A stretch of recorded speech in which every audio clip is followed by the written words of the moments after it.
must have heard of them. The plans of the Bruce Partington submarine. I know the name, of course, and of the invention. Sherlock, you may take it from me that naval warfare becomes an impossibility within the radius of a Bruce Partington. Is that so? Of course, the world has heard of the submarine, but the plans themselves have been most closely guarded. There isn't a foreign power that would give a fortune for them. Under no conceivable circumstances were they to be taken from the office at Woolwich. And yet here we find them, in the pockets of a dead junior clerk in the heart of London. They've been found, then? No, Doctor. But you said that 10 papers were taken from the safe at Woolwich, and there were only 7 in the pockets of this wretched youth. The 3 most essential are gone, stolen, vanished. Sherlock, you must drop everything to find them. Indeed, but I may be busy, Mycroft. Oh, never mind your petty puzzles of the police court. This is vital, international. Then why don't you solve it yourself? You can see as far as I can. It's a question of getting details. Give me your details and I'll solve you anything from an armchair. But to run here and there and to cross-question railway guards and to lie on my face with a lens to my eye, you know my methods, Sherlock. No, you're the fellow, the only one in the world. If you've a fancy to see your name in the next honours list... Oh, really, Mycroft, I play the game for the game's own sake, and on those terms only. Well? I'll do what I can. Thank heaven. Doctor, if you would be good enough to pass over the whiskey and soda... Certainly, of course. Thank you. Now, Sherlock, the facts. We learned that the official guardian of the papers had been the famous government expert, Sir James Walter. That there were 2 keys to the safe. Sir James had one himself, and that he'd spent the fatal night at his home in Berkeley Square, a fact that was vouched for by his brother, Colonel Valentine Walter. The other key was kept by the chief clerk, and he also was at his home that night. We argued, Lestrade and I, that Cadogan West, the traitor, must have obtained a 3rd key. Yes, that he presumably travelled to London with the papers to sell them to some foreign agent. And that perhaps a price had not been agreed, and they'd set off back to Woolwich to return the plans to the safe. The agent had followed him, murdered him in the train. And that the most vital of the papers was taken from his pocket, and that his body was thrown onto the line. Well, that's good, Watson. Good. You argue admirably, and you too, Lestrade. Yes, as you describe it, it holds together at least. But if you're right, the case is at an end. What is there for us to do, Mycroft? To act, Sherlock. To act. Of course the explanation holds together. Yet all my instincts are against it. As I can see that yours are, there are too many circumstances unresolved. Well, at least it'll serve to break the bleak monotony of this fog. Come along, Watson. And you too, Lestrade. Yes, Mycroft, no, it's no good asking you, of course. No. We'll begin our investigations, I think, by a visit to Aldgate Station. I'll get my coat. Goodbye, Mycroft. You shall have my report in due course. Oh, before we go, pray write me the names of the most important foreign agents you know to be operating at present here in London. Very well. There are only 3. There are your names. Thank you, Mycroft. Come, Watson, to Aldgate.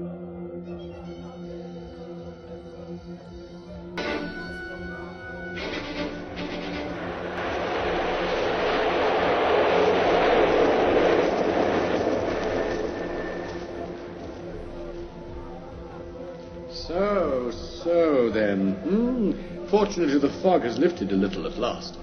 This is the spot, Lestrade. It is, Mr. Holmes. That's where the young fellow's body lay.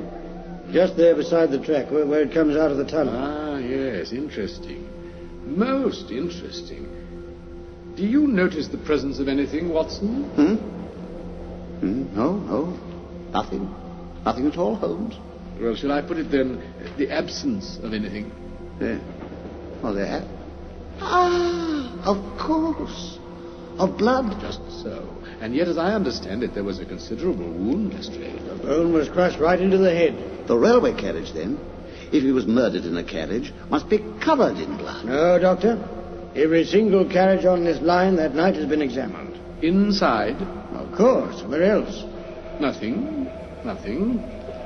I suppose, Lestrade, that except at a junction like Aldgate here, there are no great numbers of points on a railway system like this. Oh, I know very few, I'd say. Yet here there are so many, you see, and all on a curve, just as the lines begin to come out of the station. Well. The case grows in interest, Watson. I must study Mycroft's list of spies in the hansom. Thank you, Lestrade. I shall be in touch with you when Watson and I have paid our little visit. Our visit, Holmes? Yes, to Berkeley Square. But Cadogan West lived at Woolwich. Nevertheless, we visit Berkeley Square. Come, Watson.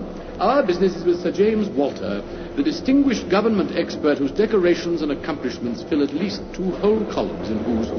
Good day, Lestrade. Yet in this case of surprises, we still had one more when we arrived at Berkeley Square. We were ushered into a dimly lit drawing room in the house of the great statesman-scientist, and we were joined there by a very tall and handsome gentleman of 50 or so, who introduced himself as Sir James' brother, Colonel Valentine. And from him we learnt, to our distress, that Sir James was dead. This morning, Mr. Holmes, this morning. You will forgive me, I've hardly recovered from the blow. I'm deeply sorry, Colonel Valentine, deeply sorry. How did he die, may I ask? It was this horrible scandal of the plans. My brother was a man of very sensitive honor. The papers were in his charge, you understand. It broke his heart. Yes, sincerely sorry. We had hoped that he might give us some indications that would help us to clear the matter up. It was as much a mystery to him as to all of us, Dr. Watson. He had no doubt, I suppose, that Cadogan West was guilty. None, sir. Consider the facts, after all. The young fellow and his fiancée were walking to Woolwich Theatre that night.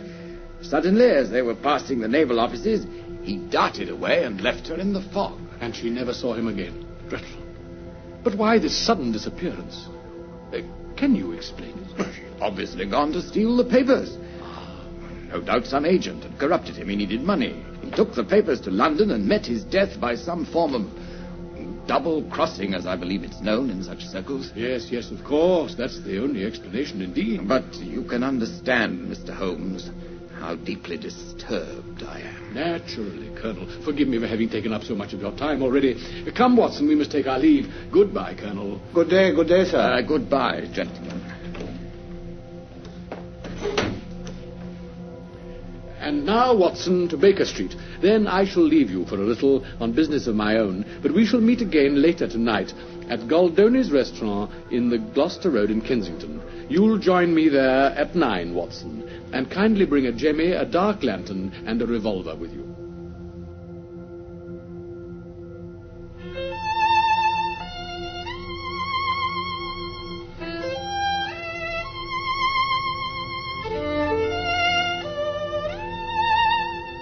It had to be. Once more, Sherlock Holmes was at his most mysterious.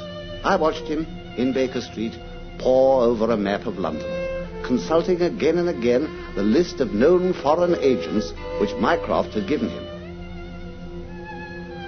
There are numerous small fry, but only 3 key men worth considering in connection with the sale of the plans to a foreign power.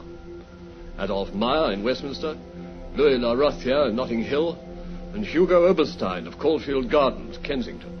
It is time for us to go.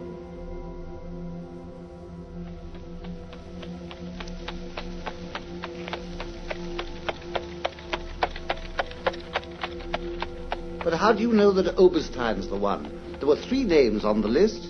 By the fact that there was no blood beside the railway line at Aldgate Station, or in any of the railway carriages of the trains that night. But, my dear Holmes... Come, it isn't such a mystery. Quite elementary, in fact. It all hinges on the fact that this young man had no ticket in his pocket. Meaning simply that he must have lost it once he was in the train. Meaning that he was never in the train at all. Good heavens. But consider, Watson, is it a coincidence that the body is found at the very point where the train pitches and sways as it comes round a curve over the railway points? The body was on the roof, Watson. The roof. The roof. Of course. He had met his death elsewhere, and then the body was laid on the roof of a carriage, and it rolled off onto the line at Aldgate just as the train swung round. There was no blood, of course, because the murder had been done elsewhere. Couldn't he have been dropped from a bridge? Impossible. The carriage roofs are slightly rounded. He was placed. Placed? Placed? But how? And where? Barely 100 yards from where we are now. Huh? It's a simple matter of consulting a map of London, my dear fellow, as I did, and I found that of the addresses given to us by Mycroft, the only one adjacent to this particular branch of the Aldgate line is number 13, Coalfield Gardens. Oberstein's house. Oh, splendid, Holmes, splendid. Yes, time flies, does it not? Here we are. I fancy this back room is the one we're looking for. Yes, you were right about the railway, Holmes. It's just below the window. I thought so. One of those places where the underground comes to the surface. Deuced noisy house to live in, I'd say. But a convenient one for the disposing of corpses. Listen, there's a train coming now. You stay there, Watson, and watch how closely beneath the window the carriage roofs pass. What are you doing, Holmes? Prowling about, seeing what I can find. The missing papers, eh? Of course not. There's someone on the continent by this time. No, anything I can lay my hands on that might serve as a clue. There's a box here. What's in it, Holmes? Attend to your own business, man. The train. Push open the window.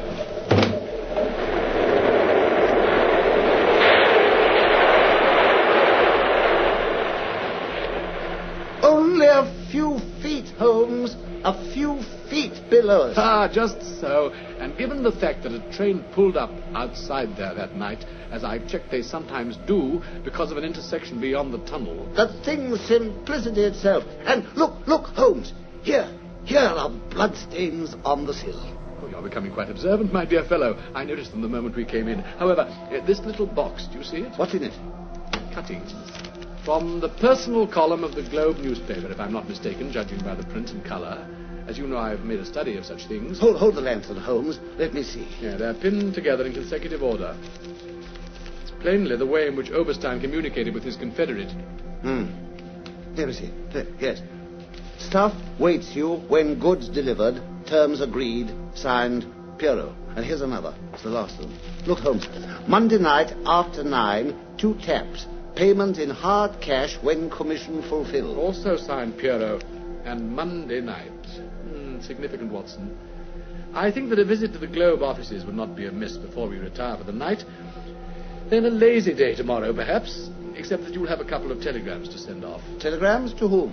One to my brother and the other to Lestrade, asking them both to meet us in this house here tomorrow evening, just before 9 o'clock. In this household? Yes, the front room this time, I think. Yes, the front room.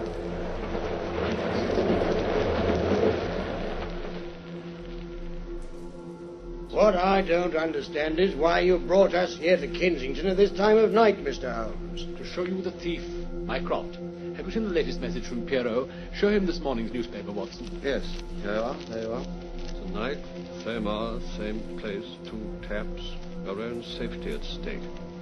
My dear Sherlock, if he answers that, we've got him. That's exactly what I thought myself when I put it in. Unless it was Cadogan West after all, of course, in which case he can't come. Oh, I fancy it wasn't West. No young man would think to leave his fiancée alone in a foggy street while he rushed off to commit a daring robbery. He planned more carefully so as to be alone at the time. No. No, wait, Holmes, wait. Footsteps. Someone's coming to the front door. Excellent. Do you 3 hide behind this inner one, whilst I go and let him in.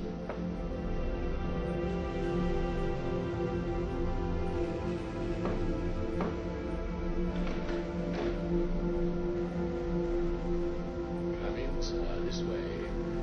Not expected. Now, Watson, on him! This way, that's him! Got him, Mr. Holmes! Got him! What's this, I say? Colonel Walter.